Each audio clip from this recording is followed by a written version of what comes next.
not too bad, but Yeah, it's not the end of the world, but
40% of my body heat through my head at the moment, so I might take you up on that, Ben. You never know. We can't all be Thomas with model like here. Hey, listen. Firstly, can I say good afternoon, everyone, and thank you for coming out here today. It is great to be here at Orlando Country. This is a fantastic business set up by the Lowrys, and they've done an incredibly good job here of building out a high-quality event management space, and obviously also a good hospitality business, and that's what we need to drive more high-quality domestic tourism experiences, but also tourism in general. So it's a real pleasure to be out here, and thank you for being out here in the wind and the cold. With that, happy to take questions. Amelia, should we go to you? Yeah, thank you. I just want to ask you about ACT's policies today. Are there any parts of ACT's policies around co-governance that you're willing to entertain? Sorry, can't hear you. Are there any parts of ACT's policies around co-governance that you're willing to entertain? Well, look, what I'm focused on is the National Party policies, and as you know, what we don't support is co-governance of nationalised public services. We just don't think that's the way to go forward. We think we are one country. We don't want two separate systems emerging. That's why we said we'd scrap the Māori Health Authority, and we actually want to make sure that public services are national public goods and are made available to all New Zealanders on the basis of their needs, not their ethnicity. So, that's our position on co-governance around public services. Obviously, I do think there has been really good examples when I look at the local management of natural resources with iwi, local iwi, often working in conjunction with local district councils. We've been very supportive of that, and will continue to be supportive of that in the context of treaty settlements. Right, but the question was about ACT's policies. So have you looked at them, and do you see anywhere that you could find common ground on? Not indeed. No, I haven't looked at their policies in great detail or great specificity. What I focus on is our own position, which is really just saying, look, we believe very strongly that there is great ways that we can deliver public services through Māori health organisations. I look at what happened on cyclone recovery. I've sat down and met with a lot of the iwi leaders from different regions across New Zealand. When you think about cyclones, it was the iwi organisations that were in there first before even the government was organised around it. So we want to have one system, whether it's for education, for healthcare, or criminal justice, but the way in which we deliver those services will be in partnership with community organisations. Are you concerned at how much David Seymour is steering into the race debate from what you've seen?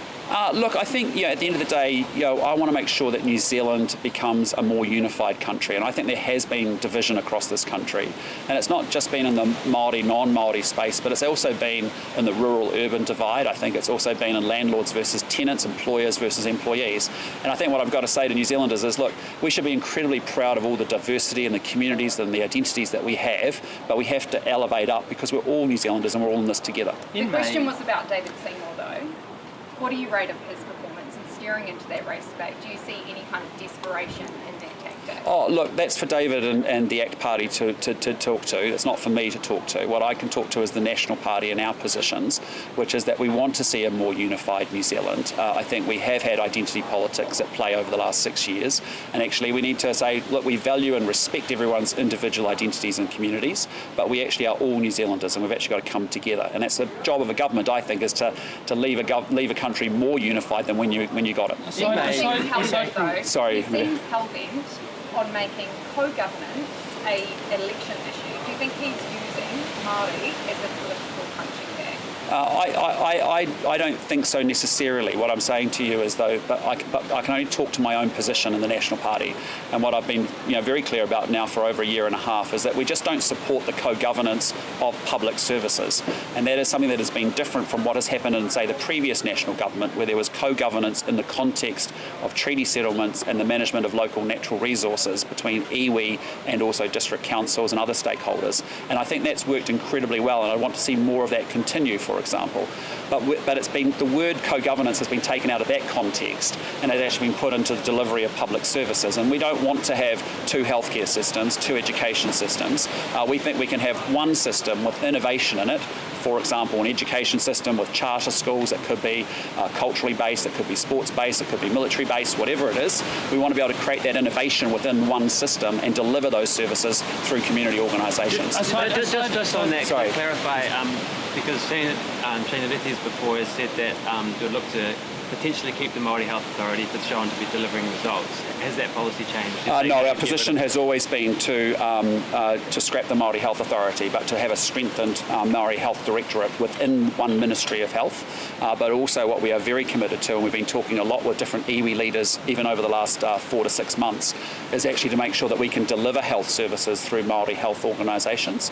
That to me is a great model. And I've visited some of Māori health organisations up and down the country, and they do an incredible job. And they do a much better job of delivering those services than we can centrally through Wellington. How is that going to be different though? Then it sounds like you're going to have something similar to the... No. There's actually two separate, bureaucracies that have been created, obviously with Whatu Ora and with the Māori Health Authority. And what we want to do is say, look, we don't need two separate systems, but what we want is one coherent public service system, and within that we can have innovation, whether it be in education, whether it be in healthcare, and we certainly need to partner up with community organisations and deliver those services to people. Aside from the co-governance in the way that you describe it, are you happy with how the treaty is being broadly interpreted and applied broader within government these days? Well, look, there's lots of different interpretations of the treaty, it seems. I think that's been what's been some of the division, and I think as a government, it's incumbent upon you to actually make the case for where we're going. And part of the frustration on the co-governance agenda, if I'm really honest with you, is that,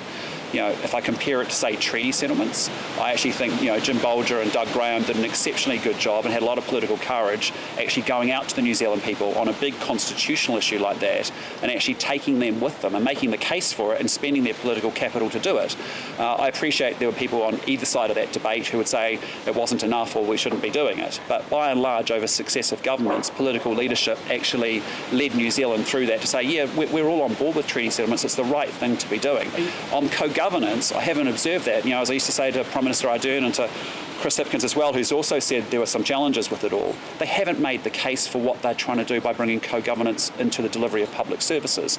And so, if you've got a big mandate, make your case, take the New Zealand people with you on constitutional issues. When you don't do it, you end up with division, which is what we're starting to see emerge. Will you be trying to create any mandate on any treaty issues then, in that case? Sorry? Are you going to try to create a mandate on any treaty issues or anything? Well, as I said, I want to progress the treaty settlements and continue to close them out and actually get them resolved and done. And I want the country moving forward in a very much more united way. And so we can live in this country where we actually respect each other's individual communities, identities and experiences.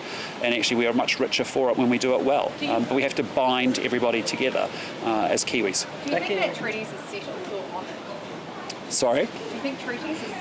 They need to be honoured, and it's so important that they are continually honoured, so that once the settlement is made, then the Crown has to uphold its obligation and make sure it follows through on the commitments that it has made. But the settlements are there because the Crown failed in its Correct. obligations. But what's important going forward is that the Crown continues to make sure it honours its obligations as well. You can't just do a settlement and say we're done. You actually need to make sure that you are continually meeting your obligations and that honouring. Back in May... Sorry, but I'll come back. Ben and then Abby. Go to these. No, you go, Ben. Back in May, when you ruled out working with Te Pāti Māori, you said you'd make clear whether you'd work with New Zealand First before the election.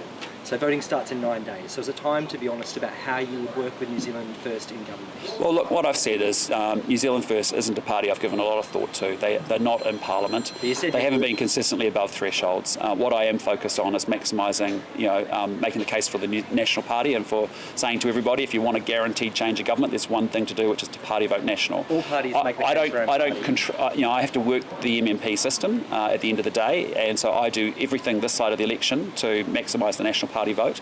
On the other side, then I have to make it work and deliver. The New Zealand people will deliver us a result. How will you make it work? Because David Seymour said he won't be in a cabinet with Winston Peters. Would you entertain that? Well, as you've seen over many polls, over many months, that hasn't been a consideration. And that's right, what I am confident about... 8 pollsters have put New Zealand First above the threshold. Sure, but what I'm confident about is National. We're going to hear to maximise the National Party vote because I think that's the best Every course. Party does that though. Yep. So how would you work with New Zealand First after the election? Well, what would you would do and what would you... Yeah, again, they haven't been a thought for me. I appreciate that the ACT Party is a thought. Call that up, though. So the ACT Party has been a thought, and what I'd say to you is David and I have a good relationship.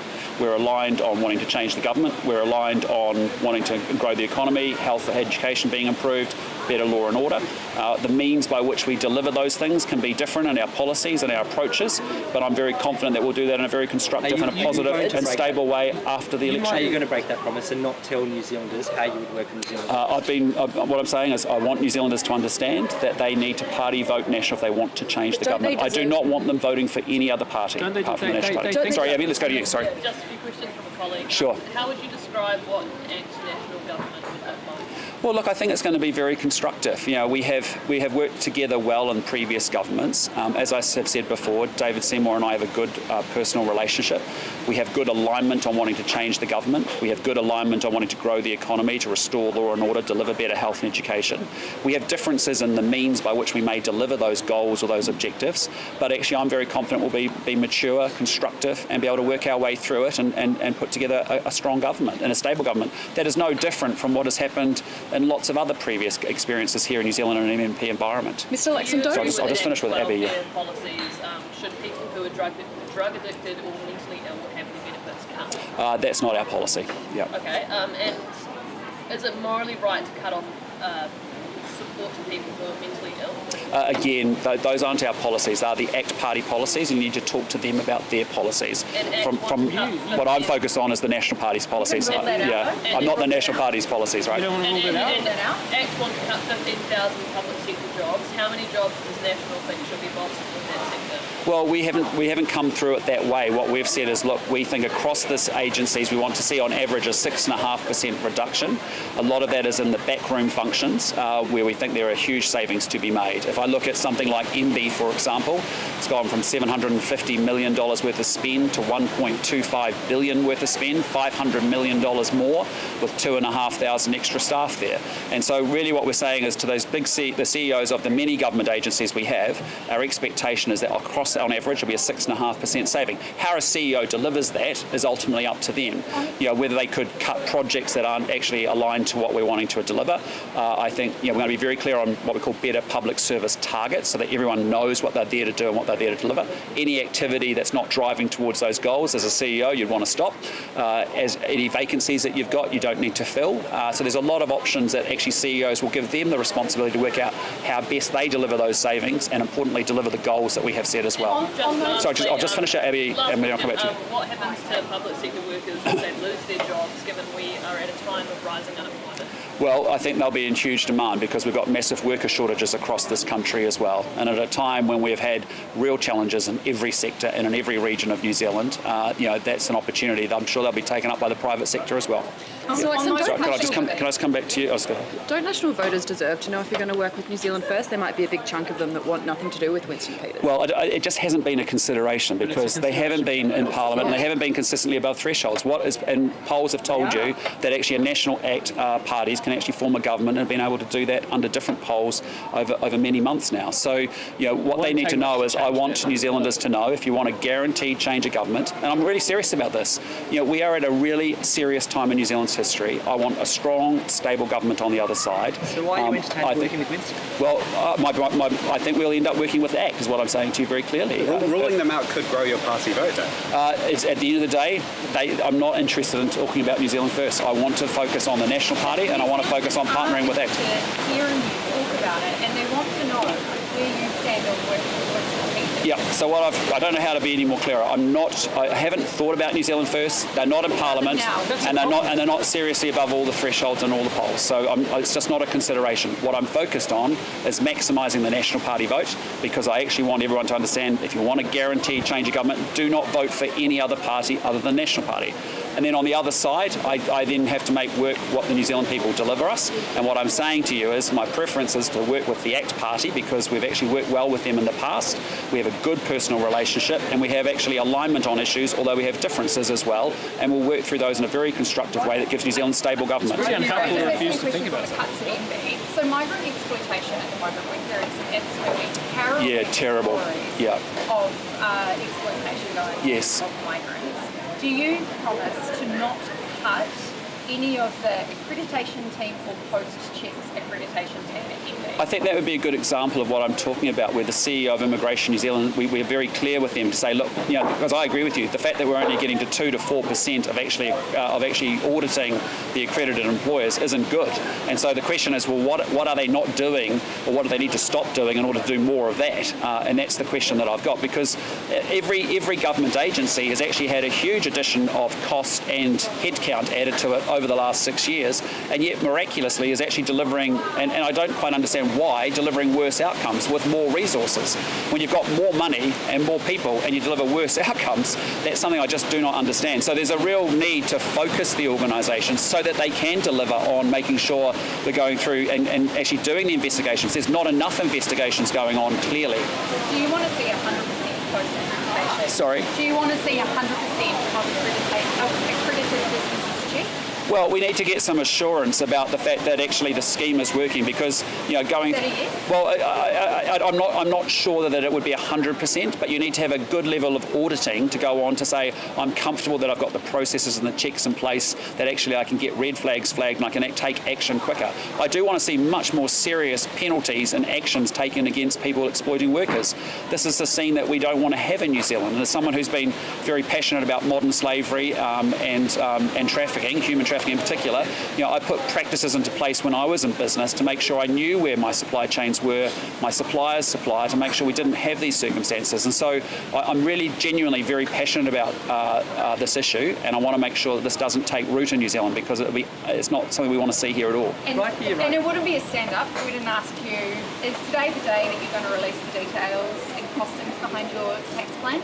What we have released, as you and I have talked before, is we've released a 30-page document around our approach and around our costings. We've released our independent economic review advice, and we've also released our legal advice. Paid for that. And I've just released that to you. And what I just also reassure you around, Have any numbers in it? what I'd reassure you around is that we have been very conservative and very prudent, particularly with the foreign buyers tax, which I know you've been focused on. We've said that there were 4,000 houses sold before the ban was put in place. We're planning on selling 1,600 to 1,700 homes. There's about 100,000 houses above $2 million, and we're also doing that we've made a very conservative assumption there. We've been on a foreign buyer ban. We've had a bright line test, and all of that suppressed demand. So when we've gone through our whole tax plan and all the savings side of it, as well as the revenue side of it, we have taken, where possible, the most conservative position. And in many cases, our independent reviewers said you're being too conservative. But actually, within our plan, there is buffers and contingency. So if you take the first year, we're actually collecting $500,000 more than it's actually costing us. And so the plan has been built in a very constructive and a very prudent and a very responsible way. What about how it steps on the toes of tax treaties? When are you going to release actual legal advice that you've got around that? And the fact that if we step on tax treaties and go to undermine them, that it steps on the toes of rules-based order we ought to uphold. Again, we've gone through the conversations on FTAs, we've gone through the conversations on tax treaties, we've gone about whether we could or couldn't do a ban. We've now talked about a whole list of the issues with that. Correct, and each of them we've been able to talk through that there is a pathway through. If you get into power, I disagree. I think we're very comfortable with our advice. We're very comfortable with our assumptions, and there's enough buffer in our plan, and we've been very conservative along the way as well. Sorry, Thomas. If you get into power and you find out that this change would risk pissing off a country like China or even a smaller trading nation, will you stop?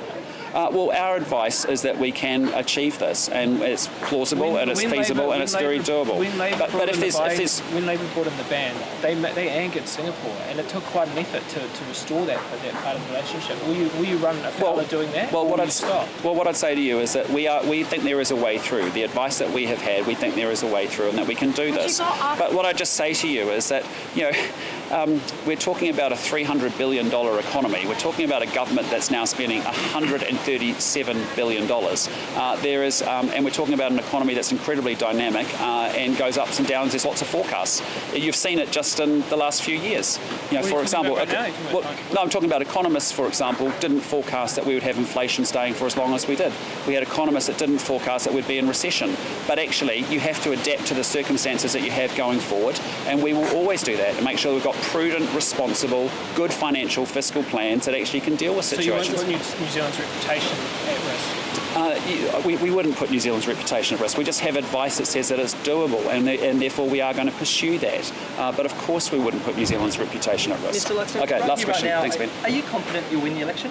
No, I'm making sure that I'm being. There's no complacency in myself or my but team. You think you're going to win? No, I'm going to focus on making sure I do everything possible until the election eve to make sure that I've done everything I can to talk to the New Zealand people about why I think we would be the best government to take this country forward. You haven't just speaking of winning, it was a great day for many Kiwis last night. Wasn't it great? Yeah. Well, I have to say, I had the great privilege of doing the coin toss and being in the change shed with the guys a few games back, and I actually went to the Warriors awards evening a couple of weeks ago. I am so impressed by that team, from owner to CEO to coach to players, and all the support staff. The culture that they have built within that team was magnificent, and what you saw last night was a fantastic team effort where everybody on that pitch played a role in that team. So that was what made it so exciting for me. So it is definitely our year. So yeah, I can imagine the phones have been running hot for flights to Brisbane this morning. But even just coming down on the plane from Auckland to Palmy this morning, it was amazing. All the Warriors fans returning home. So some a little worse for wear, but very happy regardless. So it's exciting. Whereabouts did you watch the game? I was actually having to watch it from home at the and so it was. But it was exciting. It was so exciting. It was so much fun. But I'm just so proud of that team and the culture that and the change that they've been able to deliver. And I just, as I said, I popped along to their awards evening, and just everyone. It's great when you see a team and a culture come together in the way that it has like that. It's really exciting and inspiring. Coach, hey. Yeah, he's a good man. He's a very good man, and he's again, he's brought a lot of made a big difference to that team. So no, incredibly proud of them. Yeah. Okay, Ben, I think I'm going to wrap the interview up now before Ben really starts to wind me up. We don't lose to Australians, mate, but we'll take their ideas when it helps us. Just one quick question about the cuts in spending. So there's some concern from environmental groups around the potential cuts to Department of Conservation. What's your message to them, and how can they continue to manage? I really don't. Look, we're going to make sure we deliver. You know my philosophy on this is that I want us to deliver outcomes for the New Zealand people. That's what improves their daily life. So the frontline services have to be protected, and we want to be able to, and they should be the things that actually deliver those outcomes for us. But what we've seen is just a huge amount of backroom functions and activity that's just isn't linked up to delivering those goals. And that's why I'm saying to you, there'll be savings across all government agencies as they reprioritise and actually make sure they're delivering on the key stuff they need to be doing. And Department of Conservation specifically? Again, they'll go through. I'm sure there'll be activity that they have that'll be in the back room that they will say that's better deployed into the frontline services as well. You haven't identified anything. Well, again, that's up for each individual CEO to determine. But there is when you have just gone from 5.7 billion to 9.1 billion across those core agencies, and as we've seen in many of those big agencies, huge headcount hiring as well as lots of activity and spend. That's something that can be reviewed because I want that money, but we want it in the frontline services. Okay, thanks guys, appreciate it.